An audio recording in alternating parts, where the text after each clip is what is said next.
Hey guys, and welcome back to another Yu-Gi-Oh video. And this time I've got a deck profile of Cosmos, the new archetype from Clash of Rebellions. It's a really fun archetype. It can play control game, it can play the OTK game. And I'm really liking it. And I have had the good fortune of picking basically the whole deck up at the release weekend, or release week, I guess. There are a couple of proxies in here. I'm just waiting for to come through in the mail. But the main parts are there. The Cosmos parts are there, so I don't have to worry about that. Anyway, let's get into it. Right. First off, we're gonna play 3 of the Farm Girl. Basically, this is the money card in the deck. But it's so strong. It's a 1500 attack, level 3, light, really good. When it does battle damage, you can pay 500 life points and search any Cosmos card. So it's basically if you can get its turn, like the first attacking turn, so you usually want to go second turn in this deck, or you won't be able to get your advantage from just summoning and sticking straight away. But it also has the effect that you can banish this card from the field, and then summon one of the bigger monsters from your hand. And this is like the key mechanic of this deck. But yeah, it's really cool. It's like a great mix of Wizard of Oz and Star Wars. So it's really an interesting genre, I guess. But yeah, this card is essential at 3 basically, and you want to get to it as fast as you can. Next, we're going to play 1, 2, 3 of the Cosmo Good Witch. So this is another of the like the pilot cards, I guess you would call them. They're the cards you want to be seeing on like turn 1. This one you can pay how many 500 life points, and then you can book a moon, so an opponent's monster basically. Flip it face down defense. So good utility. It can cause some issues with Farm Girl, and like if you flip something face down defense, you can't swing over it with Farm Girl for damage. But I mean, sometimes you just want to get rid of a monster, and you don't really care whether you get the search. But it's pretty good. Same effect. You can banish it and summon one of the ships. So it's good. It's good.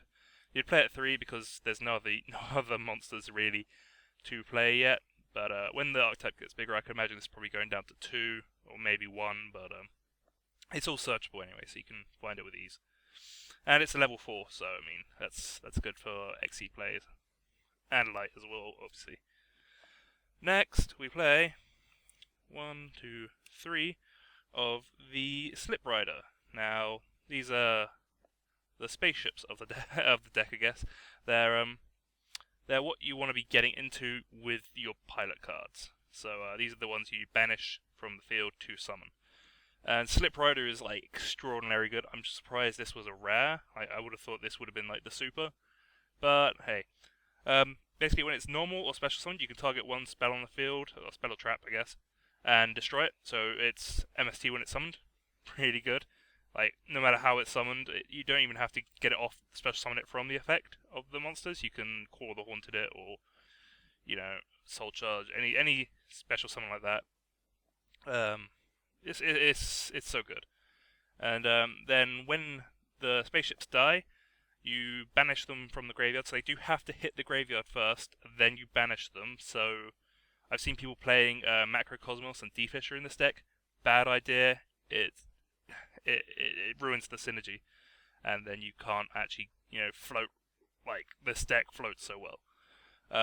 But yeah, you can summon 1 level 4 or lower Cosmos, so you can special summon the Good Witch and you can summon the Farm Girl with this when it dies by card effect, I believe it is, or by battle. Okay, yeah, sure. But yeah, really strong card. Play at 3. And it's a rank 5 light. Pleiades is a thing. The next card, it's the last Cosmo monster, is going to be 3 of the Forerunner. Now this is the level 7, and you can get out from the same effects by banishing some from the hand, so you don't have to worry about tributing 2, though you could if you wanted to. This is Leo, basically. It cannot be targeted, and it just can't be targeted by card effects. Full stop. Anytime. Really, really good. It can cause a massive problem for people to get over sometimes, because it's also 2800. And it's a light, so we'll see why that's relevant. And in the standby phase, you gain 1000 life points. So if you make it at the end of your opponent's turn, because you can do the banish effect for the pilots in either player's turn, which is just nuts. So you can make this in the end phase and just go boom, there we go, Forerunner, gain 1000, excellent. You're going to want to be gaining these life points occasionally through this deck because there is a life points paying mechanic. So, but it's great. And then when it's destroyed, by battle or card effect again, you can banish it and summon a level 6 or lower. So you can basically, this dies, you summon the Slip Rider dies, you summon either the Farm Girl or the Good Witch, and then you can banish those as well if they're attacked to get another one of these out, and it just goes off because it's yeah, I don't believe it's actually once per turn. Yeah, it's just so you can float like crazy with this deck. It is just amazing. Anyway, and it's a level 7, so rank 7s are a thing. So you can make the guy make Draco Sack. It's really good. You know how I like my Mecha Phantom Beasts. Next card, Turu. Serene Psychic Witches. I don't see, not from what I've seen, people aren't necessarily playing this, but I think it's a really good card. Especially if you don't have Ghost Ogre Snow Rabbits. This is what I'm playing instead, basically, because I can't afford them because they're just crazy expensive right now. But this, when it goes to the graveyard, when it's destroyed and sent to the graveyard, you can banish one Psychic type, which is great. You've already got it in the banish zone, and you'll see why that's good. With 2000 or less attack, so you can send the Good Witch, or you can send the Farm Girl, which is really great. And then during the standby phase, if this is still in the graveyard, you can special summon that monster. So it's like another searcher for your Farm Girl or Good Witch, and that's really good. Other than that, 1400 level 3, Psychic as well. These are all the pilots were Psychic, I forgot to mention that, which is important. But yeah, 2 of these, so I quite like it, and you can also go into rank 3s with it and not worry about losing 2 of your Farm Girls. Next we play to Honest, because Honest is a light-based archetype, and honesting a Farm Girl to get over something big and getting a search is important, so also add towers, like, yeah. So, too honest. I mean, there's not much to say, it's honest is honest. So let's get rid of those. Then, first Proxy, I'm playing 2 copies of Gauze. Gauze is really... I didn't think about this, I'm not gonna lie. I did, like, netjack this a bit from, I saw Jeff Jones played it in the ARG thing. I won't get into that because people are getting, like, I don't know, misconceptions about how good this deck is by the fact there was 4 in the top whatever, but yeah, Gauze, I think, like, it makes sense. Because rank 7s, we can make them. Your turn 1 is really kind of weak in this, so you just turn 1, you draw Gauze, you pass turn, and then you go off on turn 3 of the game, or your turn 2. And also it makes targets for Sacred Sword or 7 stars, which I do play because you can banish your Forerunners, and we'll get into that. Anyway, so Gauze, it's and also people don't play around Gauze anymore, because who plays Gauze? Like, the amount of times on on Dev Pro where I've just been past turn, and then someone will attack with the big monster first, and then you go Gauze, and then they can't get over it. It's pretty good. 3, going into the spells now, 3, Cosmo Town. Now, Cosmo Town is an insanely good field spell. Once per turn, you can target one of your banished Cosmo monsters, pay its level times 100, so if it's level 4, 400, level 3, 300, and add it to your hand. So that's why Serene Psychic Witch is really good, because it banishes it, You don't care if it gets special summoned. If it gets special summoned, that's great. If it doesn't, it's in your Banish zone, and you can add it with Cosmo Town. Like, really, really strong. Like, its second effect is basically magical mallet. Like, you can shuffle any number of Cosmo monsters in your hand into your deck, and then draw that many cards. It's so if you open like 3 Good Witch or 2 Good Witch, 2 Farm Girl, you can shuffle a load of those back into your deck and just draw for better cards. Basically, it's really good. And then the final effect is when it's destroyed, and you can search another Cosmo card. So the amount of times on Dead Pro I've gone, okay, play a Cosmo Town. They've gone MST. They go, okay, graveyard. I'll search another Cosmo Town. Play Cosmo Town. And also, I've had times when I've gone, okay, I'll summon Slip Rider, pop Moan Cosmo Town, search for a different monster. Then its utility is just so good. This card is crazy good. I can't say enough. Also, the fact that it's another field card, we'll come into the point. Get to that. I haven't got these yet, but they're in the mail. So, and I wanted to make this profile today. 2 Mergency Teleports. Yeah, you can summon your Farm Girls. You can summon Serene Psychic Witch, and if you have it, then you can summon Ghost Ogre with E-Tele, and then go into Synchro plays. I really want to get some Ghost Ogres because the Synchro variant of this deck is nuts. Like, it's so much better, but I can't afford that. And well, it's a different thing.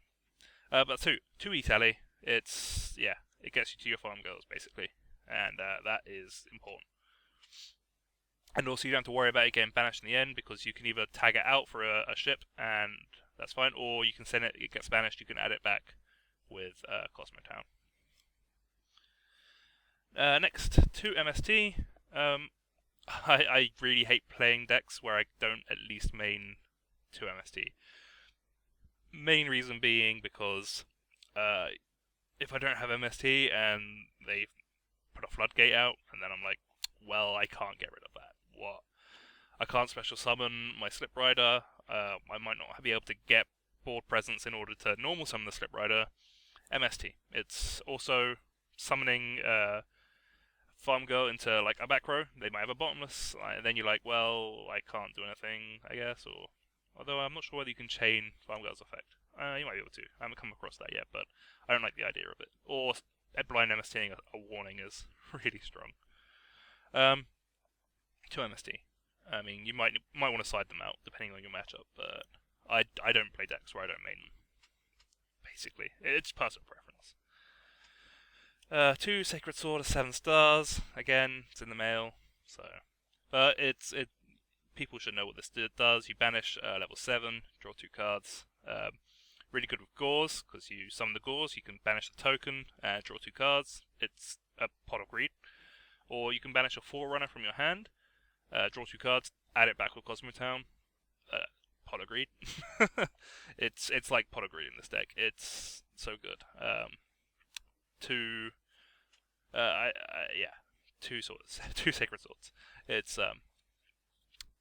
is great. It's really good card in this deck. I wouldn't not play it. Even if I didn't play the Gauze, I would still play it. 3 Duality. Duality's it's good consistency, basically. You don't have to special summon in your turn, especially if you're going first. You can Duality, find your stuff, then you don't have to special summon. You don't have to play anything. Or you can Duality, you can summon Farm Girl, Good Witch, then in your opponent's turn you can special summon the ship and float from there. So Duality is just good consistency because you need to see a pilot in your first turn, or if you have a pilot, you want to see a Cosmo Town just to start the proper floating going. So I mean, Duality. Next card. Triple Chicken Game, or Chicken Race, whatever you want to call it. Card's great. I mean, it's Upstart Goblin, but you lose 1,000 instead of giving your opponent 1,000. And if you're going for the OTK, you don't want to give your opponent life points. so that's really good. You can chicken game and then override it with a Cosmo Town, so your opponent can't use it. That's really good. Yeah, it's consistency. It's Upstart Goblin without giving your opponent life points, and I like that personally. And also, if you want to draw and you're looking for the OTK, you don't even have to worry about destroying it. You just want the draw. That's basically my logic behind it. So I mean, I'm testing it out, and yeah, it's I don't think it works, but like I think it has to be destroyed by a card effect, the Cosmo Town one. But it'd be I don't know what the ruling's going to be on that, because I mean, what is playing another field spell over it a card effect, or I doubt it. I doubt it. I don't think that would work, but it's something to think about, I guess. Then one-off spells, Dark Hole. Dark Hole's really strong. If you summon out like a Slip Rider or something, and you want to, and you've got like a Forerunner in your hand, and you've got no more pilots available to you, you can Dark Hole. Slip Rider dies, banish it because it died because of color effect. Summon out a pilot, tag out for Forerunner, and then you got your best floating going there. So Dark Hole's really strong. Probably play it at 2, maybe. Definitely put a second one in the side, I think. Definitely put one in the side. Limiter removal, nuts card. Crazy good card in this deck. Basically, yeah, machine type monsters double their damage. So if you have a Forerunner in the field, it doubles up to be a massive beta, and then when it dies, you float. So really good, especially if you get two, manage to get like if you go into like you don't OTK them, you get 2 machines on the field with just damage for days. Limited removal, nuts card on the stack. Geki, it's for Geki. Nothing to say about that. Then I play 4 traps. I play 2 Mirror Force because I like Mirror Force, I guess. I don't know. I'd probably side this or swap it out for something. I'm not really sure, but I like the safety of having Mirror Force. Not much to say about that. I'm not sure what I'd side it or swap it out for. Yeah, maybe swap it for some spells to get a stronger game 1. If you're going for an OTK. But Mirror Force. One warning. It wrecks people. It's great. It interrupts people's play so much. A lot of pendulums are going around now, ignites and whatnot. If you can warning a full board of like ignites or Klee or anything, warning the Denko, like not that you play back row, but always warning the Denko. Warning, it's a good card. And Torrential Tribute. I want this to go up to more than 1, really. Like the decks I saw from the ARG format was playing 2, and I totally understand. This card is nuts. If they summon anything, you advantage off it because you destroy a monster, then you banish it and float, and banish and float. That's what the deck does. Torrential, really good card in this deck. Anyways, okay, so that's the 40 card main deck. We'll go into the extra. So Draco Sack playing level 7s. Probably won't go into it that often, but if you are playing the grind game and you need to remove a problem monster, and you can get 2 level 7s out, it's not particularly hard to do that. Draco Sack is the guy. Big Eye. I always have the toss up. Do I make Draco Sack or do I make Big Eye? I think Big Eye's the more ballsy play, and Draco Sack's definitely the more safe play. But if they've got no back row and they've got a monster and you can swing the game with that monster, then obviously Big Eye is going to be the choice. But Big Eye is Big Eye, and I mean stealing your monsters is fun. For the 5s, Constellar Diamond, Pleiades, obviously, and Volcasaurus, because you probably won't go into most of these things. Like Pleiades is probably the only thing you'll go into, but to lose 2 Slip Riders is like, It's like you don't really want to do it because you don't want things going to the graveyard. Basically, graveyard is the Banish stone of this deck, basically. it's a lot harder to get things out of the graveyard than it is to get things out of the Banish zone. But these are the 5s I play, so. For the 4s, I mean, I've got lots of 4s in here. I doubt I'd ever really go into them, but Exciton Knight, Emerald. Emerald's like you can get things out of the graveyard with it, so it's good. Castell, spinning problem cards, Cowboy, burn for gain, Sun Honor Arc, steal your monsters, and Potamus to make the diamond and the still matchup, or into Pleiades, I guess, if you really need to. It's just an option. And for the 3s, play an Alucard, because destroying set cards is good. Levier is probably the best 3 in this deck, I think, because you make it, and then you can just summon a banished thing back, and then you can continue your plays from there. Like you can get a Good Witch or a Farm Girl and go off with that. It's yeah, you can like summon a Serene Psychic Witch, then you can E-Tele a Serene Psychic Witch out.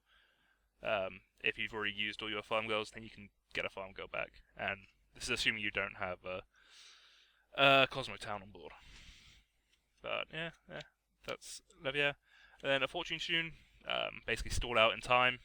I love Fortune Tune for that. I did it in VA quite a lot, and yeah, it's Fortune Tune. It's a problem card for people to get over sometimes. And Nightmare Shark, when you need to swing for 2k for game over your opponent's monsters. Stealing games, basically. Stealing games is what it's all about.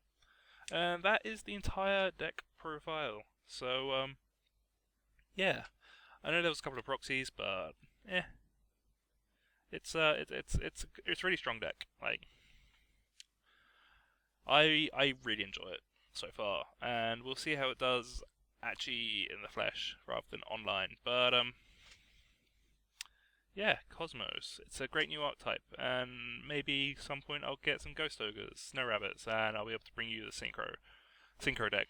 I think the Synchro deck is a lot stronger than just the plain beatdown a sort of OTK deck, I guess, because you can go into some nuts synchros with like the Ghost Ogre, and like you can make Trish in the deck with Ghost Ogre, and out of nowhere as well because of E-Tele. But yeah, I really enjoy it. So thanks for watching. If you like the video, then subscribe for some more Yu-Gi-Oh content, I guess. I'll try and up the amount that I do. I'm quite enjoying doing this. And I'll see you guys in the next video. Goodbye!